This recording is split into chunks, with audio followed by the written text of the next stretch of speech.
Já estamos de volta com o podcast do Grupo Afeto de Apoio à Adoção, levando informação importante para você. E agora, neste bloco, a gente vai falar sobre a realidade da adoção, como acontece todo esse processo junto a essas famílias, esclarecendo também diversas dúvidas que você pode ter, esclarecendo também diversos pontos que norteiam todo esse processo junto a essas famílias. E a gente continua a nossa conversa com Mônica e com Ildete, falando sobre o que mais surpreende, então, as famílias durante o processo de habilitação. O que é que a gente traz dessa realidade? O que mais surpreende, Dani, eu acredito que seja justamente o fato deles não se informarem, né? A gente escuta muito assim, não me colocam muito no grupo, mas me perguntam muito no direct. Eu fico sabendo da história dessa criança, né? Por que ela está em acolhimento? E a gente explica assim, quando você faz o seu cadastro e aí aquela criança encaixou, né, no perfil, deu certo, deu match. E aí você recebe sim a história daquela criança, né? A assistente social ou a pessoa que ligar para você vai falar, ó, Dani, chegou aqui seu filho, sua filha, e aí a história dele é essa, ele vem de tal contexto, né? Vai lhe explicar, e aí você vai fazer essa aproximação, né? E aí é justamente onde as pessoas que acabam não se preparando se assustam, porque como eu falei, né? As pessoas idealizam, como a Mônica falou, elas idealizam o filho e elas não acabam não entendendo que vem de uma violência, né? Então, assim, como a Mônica falou, será que é um trauma de comer sopa ou é uma birra? Então, você tem que entender o que é aquele trauma. Então, se ela veio de um contexto de violência psicológica, né? E aí você acaba, só naquele momento você ficou sabendo. Então, algumas famílias, elas se assustam com isso, né? Com essa história. Algumas famílias, infelizmente, acabam não sabendo direito o que aconteceu, né? Já que a gente está aqui, né, Mônica, para falar da parte que é boa, vamos falar também, às vezes, a vara da infância. O Conselho Tutelar não explica direito as vivências que aquela criança sofreu. E aí você acaba descobrindo no dia a dia, né, com aquela criança. Às vezes até o tempo de acolhimento, a criança não se abriu o suficiente para contar para a equipe técnica o que aconteceu com ela. Então, algumas coisas elas vão surgindo na segurança do lar, né? Eu tenho uma mãe, agora eu estou segura, agora alguém cuida de mim.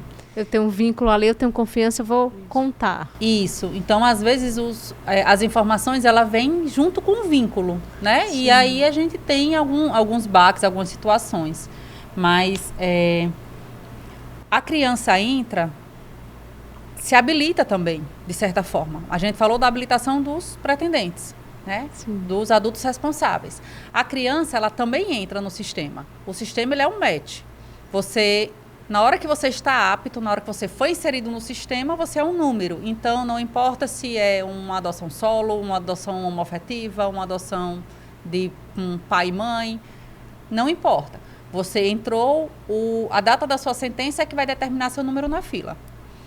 A mesma coisa com a criança. A criança, para você entrar, você teve que ter aquela autorização, né? Uma assistente social foi lá, confirmou que você entregou a documentação correta, você não tem antecedentes criminais, você se habilita. A criança, ela vai ser acolhida, ter um processo de destituição do poder familiar. Depois que esse processo for finalizado, a criança também é inserida no sistema. Então, ela também as duas partes, as duas pontas do processo vão estar no Sistema Nacional de Adoção, no SNA. E quando junta aquele perfil, eu sou Mônica, eu quero uma criança de 5 anos, e aí chega Maria com 5 anos, e aí ligam para mim, Mônica, olha, deu match. Apareceu uma criança, você era da vez, apareceu essa criança, e aí eu queria convidar você até a vara da infância e da juventude para que a gente mostre o processo dessa criança para você. Então, eles vão mostrar fotos, vão mostrar o processo dela, por que ela chegou lá, como foi que ela chegou, o procedimento. Esse histórico, todo, né? Ela tem mais um irmão acolhido, ela não tem outro irmão acolhido, né? Ela foi a primeira pessoa acolhida da família, ou essa família já tem um histórico, né? Às vezes são grupos de irmãos, com 5, 6 irmãos, como eu falei. Mas aí é difícil achar uma pessoa que adota esses 5 irmãos juntos. Mas aí eu chego para lá, olha, essa daqui é a Maria, ela tem mais outros 3 irmãos que estão acolhidos. a equipe técnica decidiu separar estes irmãos, porque é melhor eles separados, cada um numa família, do que eles juntos dentro de um acolhimento. Então, essas realidades, é o que você disse, o que é que a família encontra? Essas realidades, elas chocam, porque não era uma realidade que vinha na minha família. Eu só fui aprender isso quando a gente teve a vivência, quando a gente vê no grupo de apoio à adoção, quando a gente vê esses casos se desdobrando. Então, para um pai, para uma mãe, eles têm que digerir. Então, o tempo que você está na fila, você vai digerindo essas informações para que quando a criança chegar, você esteja pronto. Então, quando dá esse match... E uma coisa que é questionada também, Dani, é porque às vezes a criança fala assim, eu não sabia que essa criança era TEA, eu não sabia que essa criança tinha um transtorno. Apesar de estar lá que você não aceita a criança com doença tratável, com transtorno, mas essas crianças, elas vêm de uma negligência muitas vezes, né? São crianças que às vezes não tinham acesso à educação. O mínimo de acompanhamento, isso, né? A maioria dos acolhimentos, eles começam da escola. Uma criança que começa a faltar à escola, uma criança que vai para a escola sem estar arrumada, uma criança que vai para a escola com fome. A primeira pessoa da sociedade que começa a enxergar aquela criança fora do seio familiar é a escola.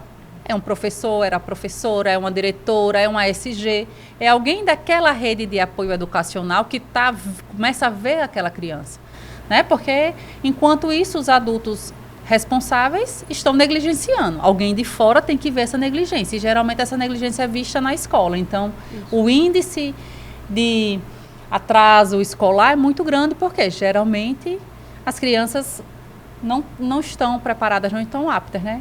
E no acolhimento, muitas vezes, elas recebem o alimento, recebem o cuidado, mas aquele cuidador, ele cuida de várias crianças, né? Então, assim, infelizmente também o Estado como um todo, né, a sociedade como um todo, ela acaba negligenciando mais uma vez, né? Então, a gente entende que algumas crianças precisariam sim passar por uma avaliação psicológica, precisariam passar por um acompanhamento psicológico enquanto estão em acolhimento, né? E acabam não vivenciando isso. E aí, quando ela entra naquela família, que aí aquela mãe, aquele pai, ou aquela mãe sozinha, aquele pai sozinho, enfim, começam a olhar aquela criança e dizem, espera aí, aqui está dizendo que essa criança já era para falar, e ela não fala, já era para ela andar, ela não anda. Ou então, aqui está dizendo que, já que ele tem 10 anos, ele era já para saber ler e escrever. E aí eu vejo que ele troca as letras. Então, ali, naquele momento, é que além da escola, né, aquela pessoa vai começar a ser enxergada, né? E aí, por isso que, às vezes, os transtornos, eles aparecem depois que a criança foi acolhida. E aí, Dani, mais uma vez, é importante a preparação, porque essa criança não vai ser...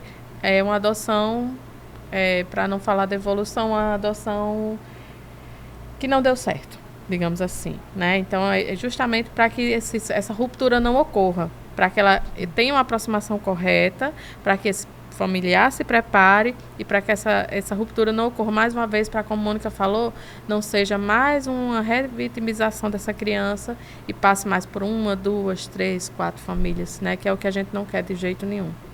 Falando sobre esses desafios que existem aí em todo esse processo, em todo esse caminhar dessas famílias, dessa criança que acaba sendo acolhido e adotado. Falando sobre alguns desafios emocionais nesse pós-adoção, tanto para essa família quanto para essa criança, o que é que ninguém acaba ali falando e que muitas vezes só nesse dia a dia acaba se percebendo. Muitos pontos são esses, né? Muitos pontos são esses, essa questão de começar a ser visto naquele momento, né? E aí, por ser visto, acaba tendo esses pormenores, ou também desse desafio que por exemplo, meu filho, eu tenho que cuidar dele, mas a sociedade não vai cuidar, né? Então, eu que tenho que brigar por ele. Entendeu? Então, assim, uma brincadeira que é brincadeira se todo mundo ri, mas que as pessoas ainda continuam falando, você foi achado no lixo, né? Então, assim, como é que você vai lidar com essa criança quando ela chegar com essa informação, né? Você não nasceu da barriga da sua mãe.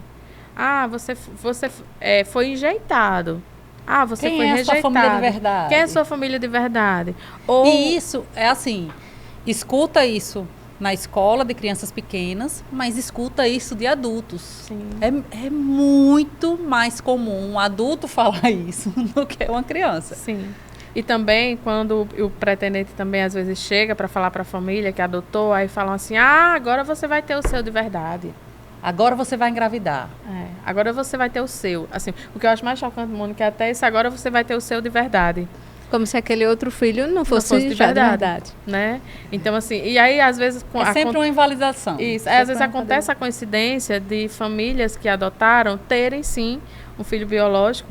Às vezes é até um fator emocional, né? Às vezes aquela família estava tanto querendo, e aí... Quando você se desvencilha daquilo tudo, por que muitas mulheres às vezes acabam também até engravidando após um processo de emagrecimento? Porque elas acabaram relaxando um pouco, no sentido não de relaxamento, mas do emocional. Eu estou bem comigo mesma. E aí você adotou, você está bem com você mesma, e você está bem em família, aí você acaba engravidando. Aí a família chega para você e fala, agora você vai ter o seu. Né? Então, se você não estiver muito bem preparada emocionalmente, você pode ter um baque com essa informação, né? Então, assim, com essa fala, né, que Mônica falou, que geralmente vem mais do adulto do que de criança. Não, e assim, da própria criança mesmo, né? Às vezes, minha filha, para minha filha, a idealização de família era todo dia ter sobremesa e nunca ser obrigada a nada. Só que o que é uma família? Alguém que se preocupa com você ao ponto de exigir que você faça um dever de casa. Sim. Então, até os conceitos básicos do que é amor, você tem que... Eu preciso cuidar muito do meu conceito básico que é amor, porque meu conceito básico de amor é alimentar. Aí eu não paro de comer e não paro de fazer as pessoas à minha volta comerem, né? Então, assim, cada um tem sua profundidade para poder estudar algumas coisas. Mas, às vezes, os conceitos... o que para mim é amor? Amor para mim é quando minha mãe cozinha para mim. Amor para mim é quando minha mãe faz o dever de casa comigo. Então, essas percepções do que é amor, o que é carinho, o que é entrega, e o que é que uma mãe tem que fazer com o filho, o que é que um filho tem que fazer com a mãe, vocês vão construindo. Porque a gente sabe, né, a gente já disse que ele veio de uma relação deturpada. Então, para ele, o que é amor? O que é amor? É eu levar uma surra para aprender o que é bom? Né? O que é amor? O que é amor é uma brincadeira passiva-agressiva, de xingar um ao outro, né? De passar, derrubar e ficar rindo. Isso é mesmo divertido? Então, algumas coisas que levaram aquela criança a achar isso divertido, a achar isso legal, você vai ter que reeducar, você vai ter que redirecionar. Né? E outro ponto também é a construção do vínculo, né? As famílias acham que a criança vai chegar na sua casa hoje, a mãe está lhe chamando de mamãe, dizendo eu te amo, né? E aí, às vezes, não é o que acontece. Inclusive, até recentemente, uma mãe por adoção, ela até relatou que a filha não a chamava de mãe, até dessas influências, né? Que não a chamava de mãe, e aí a filha agora chama de mãe, agora a filha disse que ama. E aí ela falou, filho, o que é que mudou? Né? E a filha foi falando, não, eu fui vendo que aqui era um ambiente seguro, que aqui era meu lar, que aqui eu sou amada. Então, assim, o vínculo, ele não constrói do dia para a noite. Né? Usando a analogia, quando você vai trabalhar numa empresa nova, você não chega lá já cheia de amigos. Mesmo que você conheça uma pessoa, mas você vai conhecendo o lugar, né? Você vai vendo até onde você pode ir. A gente chega aqui, por exemplo, para um podcast desse, você já chega um pouquinho travada, e você vai se soltando. O vínculo, ele é construído. E as famílias acham que assim que vai ser adotado, o vínculo vai ser construído. Não, ele é construído ao longo do tempo. E aí volta aqueles conceitos de, infelizmente, acaba sendo, às vezes a gente tem que parar para refletir. O conceito de caridade. Porque se você acha que seu filho tem que lhe amar automaticamente porque ele é seu filho, qual a obrigação que ele tem para lhe amar? Né? O que é que você está fazendo para que esse amor aconteça? Não é só porque ele é um filho, não é só porque ele saiu de um acolhimento, não é só porque ele tinha uma história e agora com você ele tem outra, ele realmente tem outra, vocês construíram essa história. Né? Então, esse vínculo ele tem o afeto. Né? O afeto ele tem que existir.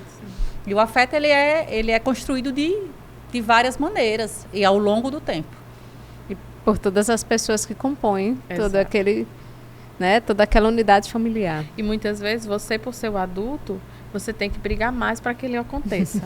né? Você vai escutar um eu te odeio, né? E você dizer, tudo bem, eu continuo te amando. Né? Que é o que muita mãe de adolescente passa, né? Sim. Lá em casa eu tô com 3 adolescentes. Não passei por isso ainda. Vai passar. Vai passar. E você vai ter que dizer, ok, você me odeia, mas eu continuo te amando. Aí eu vou ligar para minha amiga, que é psicóloga, e vou dizer, eu não aguento mais essas crianças. Continue aguentando. Trazendo aí também essas experiências. De pós-adoção. De pós-adoção. Na realidade, todo esse processo vivenciado pelas famílias. Agora a gente vai para outro intervalo. A gente volta já já. Não sai daí.